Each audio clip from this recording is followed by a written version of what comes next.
स्वागत है आपका ओरिजिन आईएएस की एक और चर्चा में।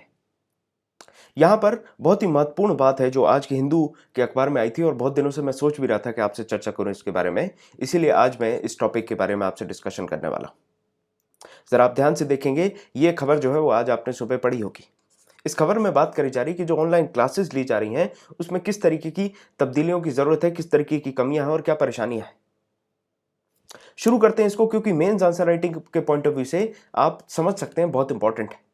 पहले के बारे में अगर आप जानें तो यूपीएससी की तैयारी करने के लिए आपने देखा होगा बहुत सारे यूट्यूब के चैनल के ही ऊपर, जिस तरीके से हमारा चैनल है उस तरीके से बहुत से चैनल्स भी हैं, बहुत सारे सोर्सेज भी हैं, बहुत सारे टीचर्स भी हैं जो ऑनलाइन यूट्यूब के ऊपर फ्री प्लेटफॉर्म के ऊपर पढ़ा रहे हैं।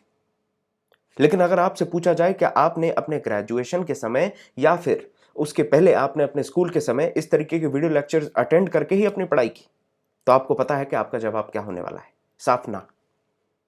अब आप एक परिस्थिति को जरा सा एनालाइज करने का प्रयास करिए कि गवर्नमेंट एक दिन कहती है कि सब बंद। एकदम से जब लॉकडाउन लगा दिया गया तो उस लॉकडाउन में बहुत सारे लोगों को परेशानियां हुई हैं। मजदूरों को परेशानियां हुई हैं, जो मिडिल क्लास फैमिली है उनको परेशानियां हुई हैं, पॉवर्टी रिडन फैमिलीज को परेशानियां हुई। इस तरीके से बहुत जो वेरिएबल सोसाइटी के सेक्टर्स हैं, सेक्शंस हैं, सब में इंपैक्ट पड़ा है। आज इस आर्टिकल में हम पर्टिकुलरली बात करने वाले हैं कि जो बच्चे हैं, जो स्टूडेंट्स हैं, जो एजुकेशन ले रहे हैं, स्कूल में हैं या फिर कॉलेजेस में हैं, उन पे किस तरीके से इंपैक्ट पड़ रहा है। गवर्नमेंट तो सीधे तौर पे उन्होंने कह दिया आप सब बंद कर दीजिए, आप फिजिकल क्लासेस नहीं होंगी, सब लोग ऑनलाइन क्लासेस चालू कर दीजिए। क्लासरूम की कहानी खत्म, ऑनलाइन क्लासेस की कहानी चालू कर दी। सवाल यहां पर यह उठ रहा है, इंडिया एक ऐसी कंट्री जहां पर 3.2% ऑफ द जीडीपी इन्वेस्ट होता है एजुकेशन में।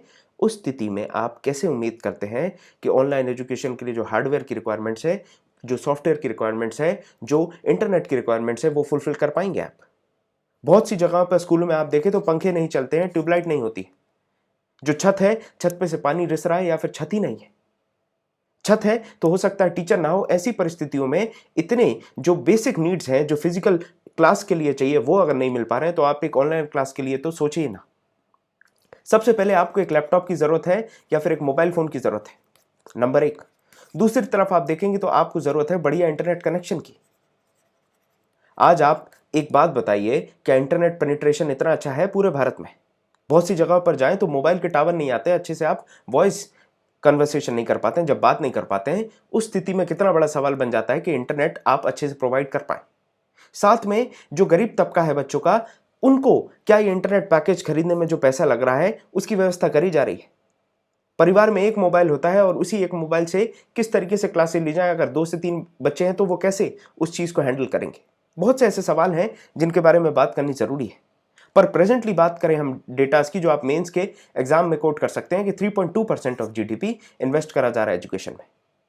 अब आईआईएम्स की बात करें, आईआईटीज की बात करें तो यहां पर state of the art technology होती है। आप देखेंगे बड़े बड़े ब्लैक बोर्ड होंगे, गजब का लीस्ट लाइन इंटरनेट होगा, लाइब्रेरी में एप्पल के लैपटॉप रखे होंगे, एप्पल के कंप्यूटर होंगे और बढ़िया व्यवस्था है।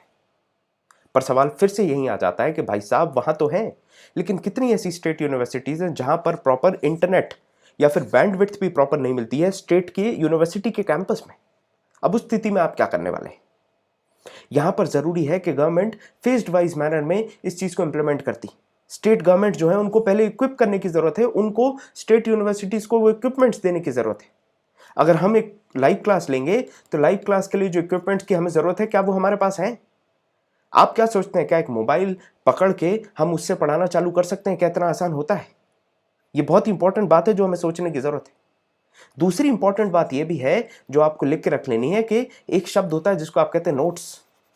और नोट्स का मतलब ये नहीं है कि आपने कहीं पर जेरोक्स कर दिया और जेरोक्स करके आपने किसी को पकड़ा दिया, वो नोट्स हो जाते हैं, या फिर आपने जो पीपीटीज या पीडीएफ के फॉर्म में दे दिया उसको आप नोट्स कह सकते हैं।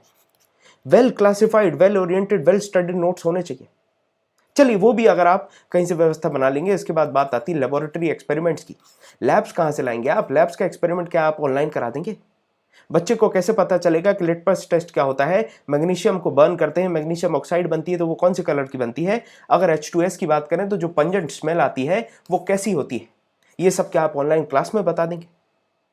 1000 के आसपास यूनिवर्सिटीज हैं भारत में, 40,000 के आसपास कॉलेजेस हैं और लगभग अगर बच्चों की बात करूं तो 4 करोड़ के आसपास स्टूडेंट्स पढ़ रहे हैं, 14 लाख के आसपास टीचर हैं। ये डेटा जो है बहुत इंपॉर्टेंट है, आप इसको कोट कर सकते हैं। ये all India survey of higher education ने ये डेटा निकाल के दिया 2018-19 के लिए। अब इतने बड़े सिस्टम को आपको स्ट्रेंथन करना है, इक्विप करना है, तब जाके आप सोच सकते हैं ऑनलाइन क्लास के बारे में। इंडिया के बारे में जैसे मैंने आपको बताया कि इंटरनेट पेनिट्रेशन लो है, तो अगर आपसे पूछा जाए कि चैलेंजेस क्या हैं अगर आप ऑनलाइन शिफ्ट करना चाह रहे हैं एजुकेशन को, तो ये चैलेंजेस हैं। लैब कहाँ से लाएंगे, इंटरनेट पेनिट्रेशन कहाँ से बढ़ाने वाले। फिर जो स्टेट यूनिवर्सिटीज हैं उनको आईटी टूल्स चाहिए, प्रॉपर इंफॉर्मेशन ग्रांट करने के लिए। इंफॉर्मेशन टेक्नोलॉजी को अगर आपको डेसिमेट करना है तो उसके लिए आपको सॉफ्टवेयर्स की जरूरत पड़ेगी। एक प्रॉपर प्लेटफॉर्म होना चाहिए, प्रॉपर डिवाइसेस होने चाहिए, हार्डवेयर रिक्वायरमेंट्स होंगी, और उन हार्डवेयर्स को चलाना कैसे है, उन सॉफ्टवेयर्स को कैसे चलाना है, उसके लिए ट्रेनिंग की भी जरूरत है। इतनी सारी चीजों को साथ में हैंडल करने की जरूरत है। आप कभी कभी दो पल को सोचिए कि अगर कोई अमीर बच्चा है या फिर मिडिल क्लास का भी बच्चा है, तो हो सकता है कि वो इंटरनेट कनेक्शन और मोबाइल फोन वगैरह की जुगाड़ कर ले, व्यवस्था कर ले। लेकिन गरीब तबके के बच्चे के बारे में आप कभी सोचिए कि अगर उसको ये अपॉर्चुनिटीज नहीं मिल रही तो वो किसको ब्लेम करेगा। क्या उसका हक नहीं है कि राइट टू एजुकेशन उसको मिले? या आर्टिकल 21 की बात आ जाती है। यहां पर आर्टिकल 21 में साफ साफ ये बात की गई है कि हमें एजुकेशन देने की बात करनी है। राइट टू एजुकेशन इसी के अंदर है। आर्टिकल 21 का जो क्लॉज है, सब क्लॉज के अंदर इस चीज को एंटर करा गया है कि राइट टू एजुकेशन मिलना चाहिए, और ये कॉन्स्टिट्यूशनली अमेंडेड है। इतनी सारी चीजें होने के बाद अगर आप देखें, इस पर्टिकुलर हार्डवेयर या सॉफ्टवेयर की लैक्सिटी या फिर इक्विपमेंट्स ना होने की वजह से एसिमेट्री आएगी सोसाइटी में।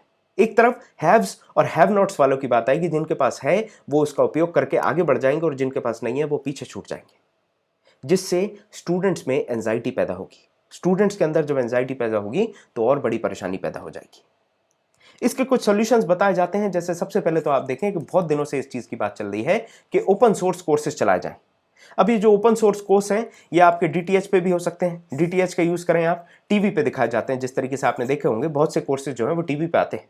इसके अलावा रेडियो का भी प्रयोग किया जा सकता है। बहुत सी चीजें, जैसे किसान वाणी, एक किसानों के अवेयरनेस के लिए जिस तरीके से रेडियो प्रोग्राम चलता है, वैसे बच्चों के लिए भी रेडियो और टीवी का यूज करके, जिससे आपको इंटरनेट और मोबाइल का उपयोग ना करना पड़े, आप अच्छे तरीके से उनकी क्लासेज ले सकते हैं, उनको पढ़ा सकते हैं।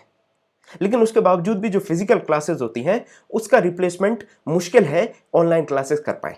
तो ऐसे रास्ते भी निकालने की जरूरत हमें कि पूरी तरीके से फिजिकल क्लासेस को बदल के ऑनलाइन क्लासेस से रिप्लेस ना कर दिया जाए। साथ में हम देखें तो डिजिटल क्लासरूम बनाने की जरूरत है, और भी प्रोविजंस होने चाहिए, जैसे लैपटॉप्स और टैबलेट्स दिए जाए। जैसे जो सोशली बैकवर्ड या फिर सोशली और इकोनॉमिकली वीकर सेक्शन से बिलोंग करते हैं स्टूडेंट्स, लगभग 25 लाख के आसपास ऐसे स्टूडेंट्स हैं, उनको मदद करने की जरूरत है। जो स्टेट यूनिवर्सिटीज हैं उनकी भी मदद करने की जरूरत है, उनको भी इक्विप और एम्पावर करने की जरूरत है। तो इतने सारे पॉइंट्स मैंने आपको बताए हैं। आप चाहें तो लाइन से लिख सकते हैं कि क्या चैलेंजेस आ रहे हैं, उनके सॉल्यूशंस क्या हो सकते हैं, और इस तरीके से आप अपना एक मेंस का आंसर तैयार कर सकते हैं।